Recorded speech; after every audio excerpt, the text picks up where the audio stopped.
منهج السلف صالح لكل زمان ومكان، نور من الله عز وجل، نور من الله عز وجل.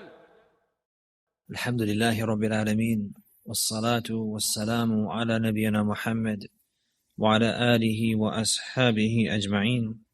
اللهم علمنا ما ينفعنا وانفعنا بما علمتنا وزدنا علما ولا تكلنا إلى أنفسنا طرفة عين.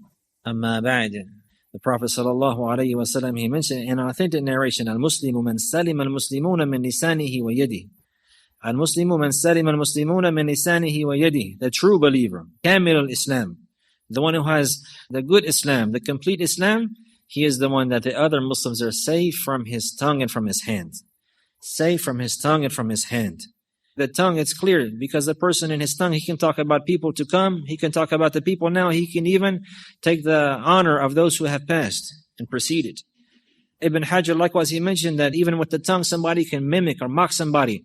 You see somebody stick his tongue out like this, so-and-so, like this, and stick his tongue out like this, showing a dislike for them and belittling them. This is all considered harming that person with the tongue, harming a Muslim with the tongue. Likewise with the hand. But it's not limited to the hand. Hitting or kicking or head-butting, hitting with the head, all of this is considered until the person is safe. The Muslims are safe from him entirely. Subhanallah, this hadith, Al-Muslimu man salim al-Muslimuna min lisanihi wa yadi. Some people, the Muslims are not safe from their hands. What do? They use their hands, they have thumbs. They take their thumbs and they push buttons on their phone. Harming Muslims. Spreading harm from here all the way across the world like that, lying on them or spreading tales about them or deceiving them or tricking them and the likes like this. A Muslim, a true Muslim, he's the one who the other Muslims are safe from his tongue and his hand.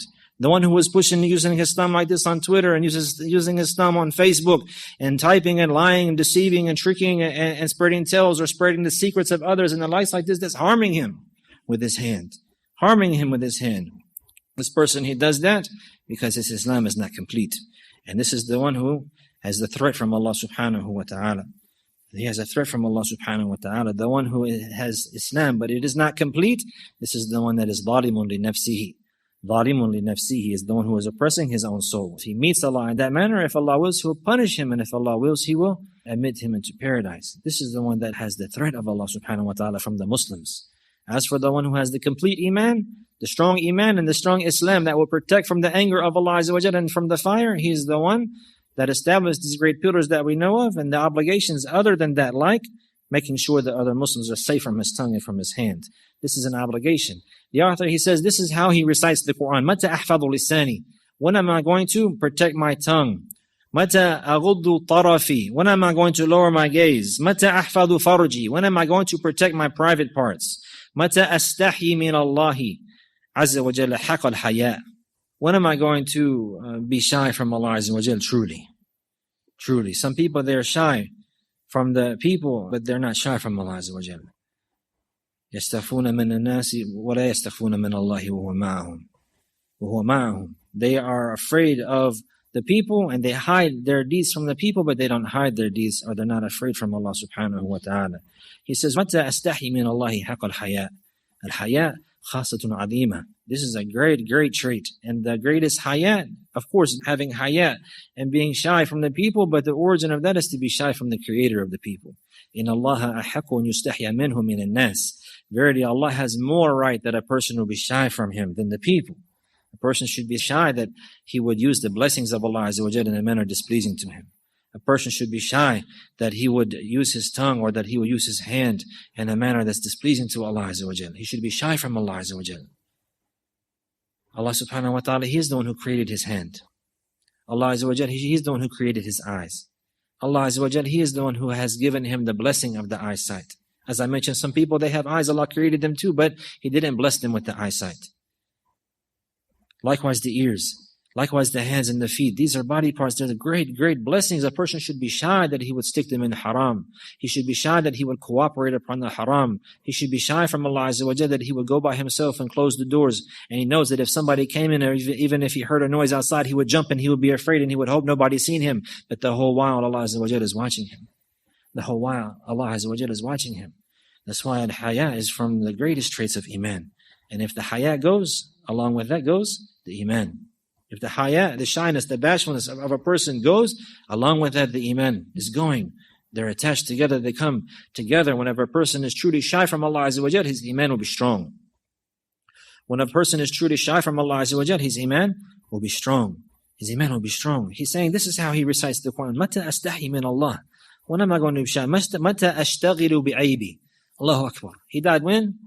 360. This is advice for us. And he's definitely from the Salafy Salih.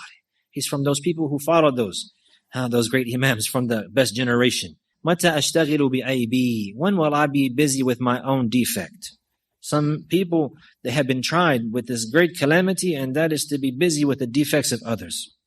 If there's another person, he has a fault, he can find it and see it, and he will spread it, and he will mock it, and the likes like this, but his own defects, he's not busy with them. He's not busy with them. He's not busy with them. He's saying here, this is how he recites the Quran. When am I going to be busy with my own faults, my own shortcomings? Mata ashtaghilu bi'aybi. Mata uslihu ma fasadan min amri. When am I going to rectify what is corrupted from my own affair? And he's worried about himself. When am I going to get myself together? When am I going to get my life together, my deen together? When am I going to get my feet upon the straight path? He says, when am I going to be busy with my own faults? When am I going to rectify what is corrupt from my own affair? Mata uhasibu nafsi. When am I going to take myself into account? Mata atazawadu li yawmi ma'adi.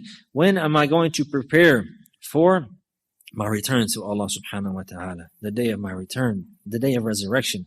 All of these meanings are great. We see that person, if he turns the pages of the Quran, he will see all of these meanings there. The mention of the hereafter, the commandment to lower the gaze, the commandment to protect the body parts in general and the private parts. Whether Allah Azza wa Jalla, He's praising in many verses. وَالَّذِينَ هُمْ لِفُرُوجِهِمْ حَافِظُونَ. When am I going to be from them? That's what he's saying. When am I going to be from them like this? He's saying this. He's thinking about this. When am I going to be from them? People of piety and righteousness, and then their traits, and said, أُولَٰئِكَ الَّذِينَ صَدَقُوا وَأُولَٰئِكَ هُمُ الْمُتَّقُونَ. So when am I going to be truthful? When am I going to be from those الَّذِينَ صَدَقُوا with Allah subhanahu wa ta'ala? When am I going to be from those pious and righteous? Allah Azza wa Jalla, He created the paradise for those believers. عِدَّةَ الْمُتَّقِينَ. When am I going to be from them? When am I going to be from them? He says, مَتَ أَكُونُ عَنَ اللَّهِ رَاضِيًا. When am I going to be pleased with Allah? Subhanallah. When am I going to be pleased with Allah? What does that mean? When am I going to be pleased with Allah? No believer would say that he's not pleased with Allah, not with his tongue. But we know that there's also the lisan al-hal. Lisan al-hal. Somebody, if they have wealth or everything's going good, they're happy. Whenever there's money, they're happy. Whenever they're poor or that times are tight, they're upset and restless. And they can't stand it, and they argue, and the house is upside down because they're not satisfied with what Allah has decreed from them. This person, he's not truly happy with Allah Azza wa Jal. He's not truly pleased with Allah Azza wa Jal. The one who is pleased with Allah Azza wa Jal as a Lord is the one that has submitted to His decree. The one who has submitted to His decree. If He decreed that there is good, or if there decreed that there is good health and the likes like this is all from the decree of Allah Azza wa Jal, and it's a test. And if Allah has decreed that there is sickness, or that there is harm, or that there is poverty, this is all a decree from Allah Azza wa Jalla, and it's a test. I'm a slave. I'm a creation. Allah created me. He's going to hold me into account. When am I going to be like this? Mata akunu an Allahi radiyan. Yani submissive and sufficing with Him subhanahu wa ta'ala, pleased with His decree for me. Some people, they say, why me? If a calamity happens, why me? Or somebody even says it about his friend. He doesn't deserve it. Hawdhu billah. He doesn't deserve it. Hawdhu billah. How could one say that? This is the decree of Allah Azza wa Jal. Allah created you from nothing in the womb of a woman, and then say this about Allah Azza wa Jal, that He doesn't deserve it. Who knows what we deserve and don't deserve?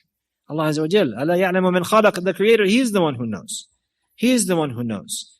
So a person in this life, his requirement and his obligation is to submit to the Creator. This is true Islam. Submitting to the Creator and His decree, subhanahu wa ta'ala, submitting to His deen and His legislation, subhanahu wa ta'ala, following His risala that came at the hand of Muhammad sallallahu alayhi wa sallam. Subhanaka Allahumma wa bihamdik, ashhadu an la ilaha illa anta, astaghfiruka wa atubu ilayk.